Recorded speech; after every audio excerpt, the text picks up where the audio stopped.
আসসালামু আলাইকুম সবাইকে। অনেকদিন পর একটি ভিডিও নিয়ে আসলাম। আশা করছি সবাই ভালো আছেন। আসলে মনটা খুবই খারাপ। বাংলাদেশের বন্যা পরিস্থিতি এবং অনেকদিন ধরে দেশের যে অস্থিরতা, আসলে এটা খুবই পীড়াদায়ক।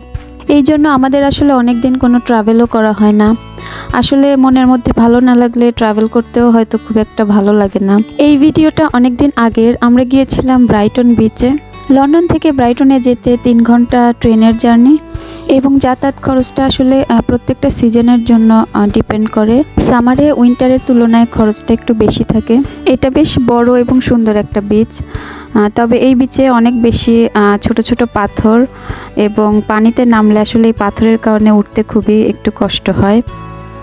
তবে পানি অনেক বেশি স্বচ্ছ এবং ওয়েদার যদি ভালো থাকে তাহলে এখানে গোসল করতেও খুবই ভালো লাগে। তো যারা সাঁতার জানে তারা মোটামুটি সবাই এই বিচে আসলে গোসল করে এবং আমরাও তার ব্যতিক্রম ছিলাম না। আমরা দুজনেই পানিতে নেমেছিলাম।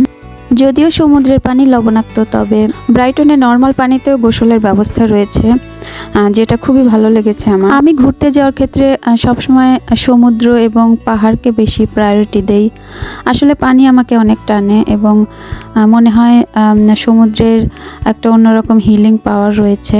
তবে এই পানি অনেক সময় মানুষের দুর্ভোগের কারণ হয়ে দাঁড়ায়। যখন বন্যায় অতিরিক্ত পানি হয়, আমাদের দেশে তো এটা খুবই কমন।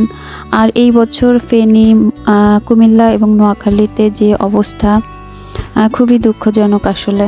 তো আমি আসলে এটাই ভাবছিলাম যে পানি মানুষের জীবন বাঁচায়, যে পানি মানুষকে প্রশান্তি দেয়, সেই পানি আবার বন্যার সময় যখন অতিরিক্ত হয়ে যায় তখন মানুষের কতটা দুর্ভোগের কারণ হয়ে দাঁড়ায়। বাংলাদেশে আমি সিরাজগঞ্জ জেলার শাহজাদপুরে আমি বড় হয়েছি।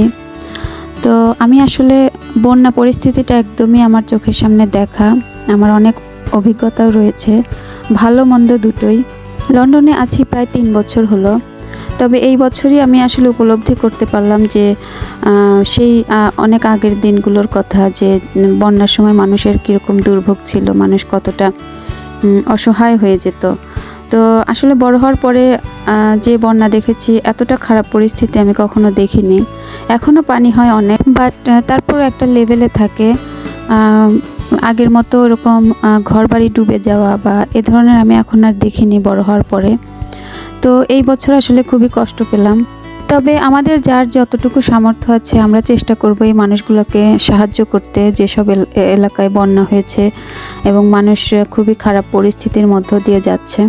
লন্ডন থেকে বা বাইরে থেকে অনেক সংস্থার মাধ্যমে সহযোগিতা পাঠানো যায়। আপনারা যে যার জায়গা থেকে যতটুকু পারেন সাহায্য পাঠাবেন এবং এভাবেই আমরা সবাইকে সহযোগিতার মাধ্যমে ভালো একটি দেশ গড়ব। বাংলাদেশ আমাদের সবার জন্য।